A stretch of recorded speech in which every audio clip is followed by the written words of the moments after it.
జీవితంలో ఒక్కసారైనా దర్శించాలనుకునే అద్భుత యాత్ర కైలాస మానస సరోవర యాత్ర. పూర్తి వివరాల కోసం సంప్రదించండి Shri Gayatri tours and travels. Hi viewers, welcome to our channel. ప్రస్తుతం మనతో పాటు దాము భారతి గారు సీనియర్ జర్నలిస్ట్ ఉన్నారు. వారితో ఒకసారి మాట్లాడదాం. సార్ నమస్కారం సార్. నమస్తే. సార్ ఎన్టీఆర్ గారు వార్ 2ని దెబ్బతీయడానికి తెలుగుదేశం రంగంలోకి దిగినట్టుగా తెలుస్తుంది. దీనికి లోకేష్ గారే హింట్ ఇచ్చారు. లోకేష్ గారు తన క్యాడర్‌ని రంగంలోకి దించడానికి తను ఒక ట్వీట్ చేశాడని చెప్పేసి వార్తలు వస్తున్నాయి సార్. అంటే కూలీని విష్ చేస్తూ ఈయన ట్వీట్ చేయడం జరిగింది. దీన్ని చూస్తే ఎన్టీఆర్ వార్ 2ని తొక్కేసేయండి అన్నట్టు ఒక హింట్ ఇచ్చారు తన క్యాడర్‌కి అన్నట్టుగానే ప్రొజెక్ట్ అవుతుంది. మరి అంటే విష్ చేస్తే ఇద్దరికి చేయాలి కదా! ఒక్కరికే చేయడం ఏంటి అని చెప్పేసి. మరి ఇది నిజమేనా? దీనికి సంబంధించి మీరేం చెప్తారు సార్? లోకేష్ ఒక ట్వీట్ చేశాడు. ఆ ట్వీట్ నేను చదువుతాను. Rajinikanth sir completes 50 years in films. We audiences are just lucky to live in the Rajini era. I will never forget his unwavering support to our family in our darkest hour. Wishing team Coolie great success. ఇది మన Lokesh tweet చేశాడు. ఇప్పుడు దీన్ని base చేసుకొని Telugu Desam cadre అంతా కూడా రెచ్చిపోయి war 2కి యాంటీగా గొడవలు, అంటే పోస్టులు పెట్టడం, ఎన్టీఆర్కి హృతిక్ రోషన్ మధ్య గొడవలంట అని ఒక న్యూస్ను వైరల్ చేస్తున్నారు ఈ మధ్య. అలాగే కూలీకి మొత్తం కూలీని వార్ 2ని బ్రేక్ చేసిన కూలీ అని ఏవేవో సంఖ్యలు రోజుకి పెడుతున్నారు. ఇన్ని కోట్లు ప్రీ రిలీజ్ బిజినెస్, అన్ని కోట్లని.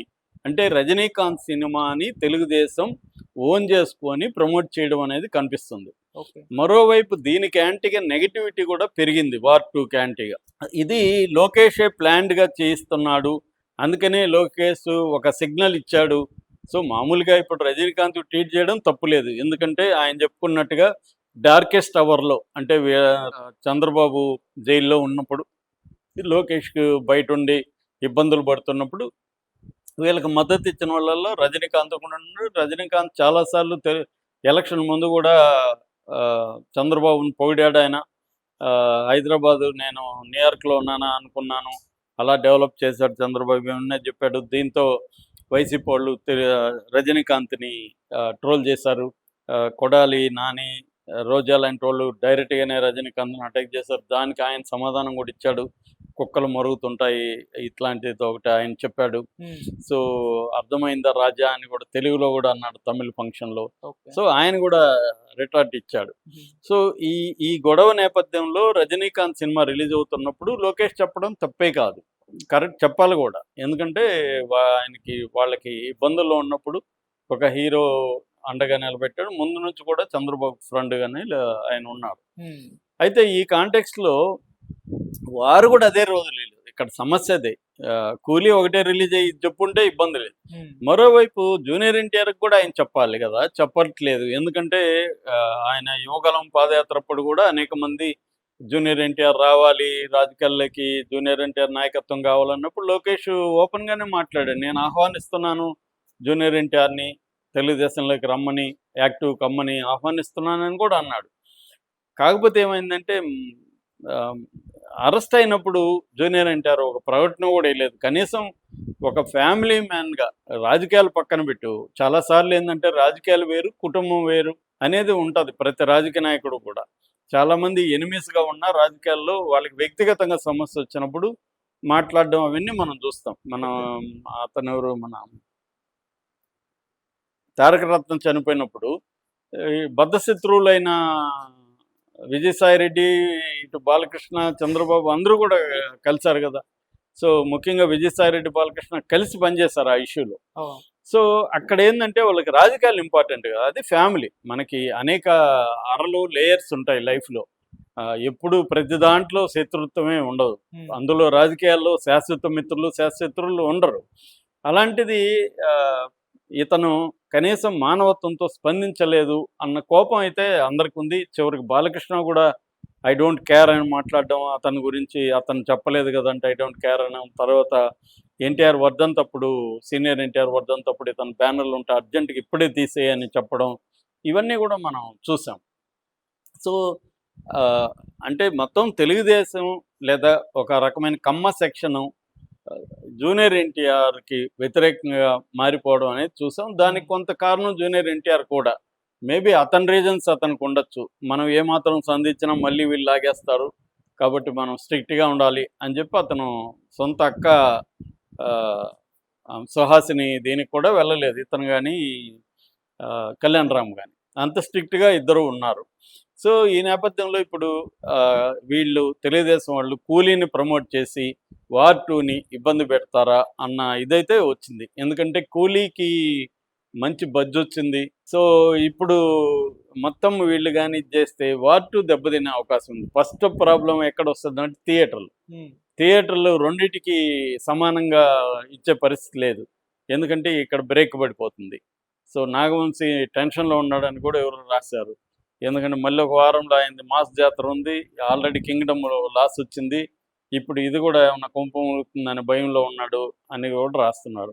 అంటే వార్ 2ని దీన్ని కంపేర్ చేసుకొని వార్ 2కి యాంటీగా ఒక క్యాంపెయిన్ స్టార్ట్ చేయడం, కూలీకి ప్రోగా ఒక క్యాంపెయిన్ స్టార్ట్ చేయడం అన్న స్ట్రాటజీ తెలుగుదేశంలో కనిపిస్తుంది. ఇది ఖచ్చితంగా, ఎందుకంటే అక్కడ కమ్మ లాబీ స్ట్రాంగ్గా ఉంటుంది, చాలా థియేటర్లు వాళ్ళ కంట్రోల్లో ఉంటాయి. అక్కడ లోకల్గా అది ఎవరి ఓనర్షిప్ ఉన్నా కూడా అక్కడ లోకల్గా వాళ్ళ పట్టు ఉంటుంది. ఎందుకంటే ప్రభుత్వమే వాళ్ళది కాబట్టి ఖచ్చితంగా ఉంటుంది. సో ఈ కాంటెక్స్ట్లో రజనీకాంత్ సినిమాని హిట్ చేయాలని ఖచ్చితంగా అనుకునే అవకాశం ఉంది. ఒకవేళ జూనియర్ ఎన్టీఆర్ మీద కోపం లేకపోయినా అది హిట్ చేయాలని అనుకోవడంలో తప్పు లేదు. ఎందుకంటే రజనీకాంత్ అడిగినా అడగకపోయినా వీళ్ళే వాలంటరీగా చంద్రబాబు కూడా ఖచ్చితంగా అనుకుంటాడు, రజనీకాంత్కి ఇది ప్రెస్టేజియస్ ప్రాజెక్టు, 1000 కోట్లు చేయాలనుకుంటున్నారు. ఇప్పటివరకు తమిళ్లో ఏ సినిమా 1000 కోట్లు చేయలేదు. సో ఇది చేస్తే రికార్డు నిలిచిపోతుంది రజనీకాంత్ పేరుతో. సో అందువల్ల రజనీకాంత్ అందుకని ఏ సర్టిఫికేట్ ఇస్తే కూడా రజనీకాంత్ అబ్జెక్ట్ చేయలేదు. ఆయన కెరీర్లో ఫస్ట్ టైం ఏ సర్టిఫికేట్ ఇది, కానీ ఆయన ఏ సర్టిఫికేట్ మనకొద్దు, ఫ్యామిలీ కావాలని అనుకోలేదు. ఎందుకంటే డైరెక్టర్ ఫ్రీడమ్ ఇచ్చాడు, ఎలా చేయమంటే అలా చేద్దామని. సో అది ఫిల్మ్ కూడా ఎక్స్ట్రాడినరీగా వచ్చిందని చెప్తున్నారు. కానీ ఇవాళ ఉన్న కండిషన్స్లో ప్రభుత్వ సపోర్ట్ ఉంటే అది ఇంకా బాగా లేస్తుంది. కాబట్టి ఖచ్చితంగా జరిగే అవకాశం ఉంది. ఆ మేరకి వార్ 2కి అయితే ఆంధ్రాలో ఖచ్చితంగా నష్టమైతే జరుగుతుంది, అది నో డౌట్. అది వాళ్ళు కూడా కంకణం కట్టుకున్నారు. ఎందుకంటే ఇవాళ సినిమాకి రాజకీయాలకి దగ్గర సంబంధం ఉంది. మొన్న కూడా మనం హరిహర వీరమల్లుని ఎంత నెగిటివ్గా వైసీపీ వాళ్ళు చేశారో చూసాము. సో ఈ నేపథ్యంలో ఖచ్చితంగా వార్ 2కి దెబ్బ అయితే తగులుతుంది. దానివల్ల ఖచ్చితంగా జూనియర్ ఎన్టీఆర్కి అంటే కొంపలే మునిగిపోవు, కానీ ఇదంతా ఇబ్బందికరమే కదా. ప్రతి సినిమాకి కూడా నువ్వు ఆశించిన ఇది రాకపోతే ఇబ్బందికరం. కాకపోతే ఇదంతా కూడా ఎప్పుడు సినిమా ఇది కనెక్ట్ కాకపోతే, కూలి కనెక్ట్ కాకపోతే ఎంత లేపినా జరగదు. మన హరిహర వీరమల్లు ఏమైంది, ఎంత లేపారు వాళ్ళు, ఎన్ని రోజులు లేపుతారు. ఇవాళ పాన్ ఇండియా సినిమాల్ని ఏదో ఒక పొలిటికల్ పార్టీ నిలబెట్టడం అనేది అంత ఈజీ కాదు. సినిమాలో విషయం ఉండకుండా మామూలు ఆడియన్స్ని అది అట్రాక్ట్ చేయకపోతే, ఓన్లీ ఒక గ్రూపో లేకపోతే ఒక పొలిటికల్ పార్టీనో ఒక గవర్నమెంటో ఒక సినిమాని నిలబెట్టడం అనేది సాధ్యం కాదు. అంత 1000 కోట్ల రేంజ్లో సినిమాని నిలబెట్టడం అనేది అస్సలు సాధ్యం కాదు. ఫైనల్గా అయితే వార్ 2 కానీ కూలీ కంటే బాగుంటే దాన్ని ఎవడే ఆపలేడు. రెండోది దానికి పాన్ ఇండియా అప్పీలు కూలీ కంటే ఎక్కువ పాన్ ఇండియా అప్పీలు ఉంది. ఎందుకంటే దాంట్లో Hrithik Roshan full main hero, దీంట్లో ఏమో అమెరికాన్ ఒకడే హిందీ నుంచి ఉన్నాడు, అతను క్యామియో రోల్, అతను వచ్చిపోతాడు. పైగా అమెరికాన్కి అంత వ్యవహారం లేదు. కాబట్టి పాన్ ఇండియా లెవెల్లో వారు ఖచ్చితంగా కూలీకి గట్టి పోటీని ఇస్తుంది, ఇంటర్నేషనల్ లెవెల్లో కూడా. ఎందుకంటే అది హాలీవుడ్ రేంజ్లో క్వాలిటీ సినిమా. దీంట్లో క్వాలిటీ కంటే కూడా దీంట్లో హ్యూమన్ ఎమోషన్స్, రజనీ ఇది ఇవన్నీ చాలాసార్లు రజనీ సినిమాలు అటర్ ఫ్లాప్ అయిన సినిమాలు తెలుగులో చాలా ఉన్నాయి మనకి. సో కాబట్టి చెప్పలేం, రజనీది ఒక్కొక్కసారి ఎక్కదు. మొన్ననే సూప్రమ్ సో అనే కన్నడ సినిమా 60 కోట్లు చేసింది, ఇక్కడ ఎవడు చూడట్లేదు దాన్ని, అది ఎక్కదు. ఇక్కడ అక్కడేమో క్లాసిక్ అంటున్నారు, కల్ట్ క్లాసిక్ అయింది. ఇక్కడ దాన్ని ఎవడు పట్టించుకోలేదు, ఎందుకంటే ఆనలేదు. నేను కూడా ఆ సినిమా చూశాను, నేను రివ్యూ కూడా చెప్పాలనుకోలేదు. ఎందుకంటే అది నాకు అట్లాంటి 100 సినిమాలు నేను తమిళ మలయాళం చూశాను, నాకేం కొత్తగా అనిపించలేదు. కాబట్టి చెప్పలేం, సినిమా బాగుంటే ఎవడు ఆపలేడు. ఏమాత్రం కొద్దిగా యావరేజ్ తక్కువ వస్తే తొక్కేస్తారు, అంతవరకు అయితే చెప్పొచ్చు. Thank you so much.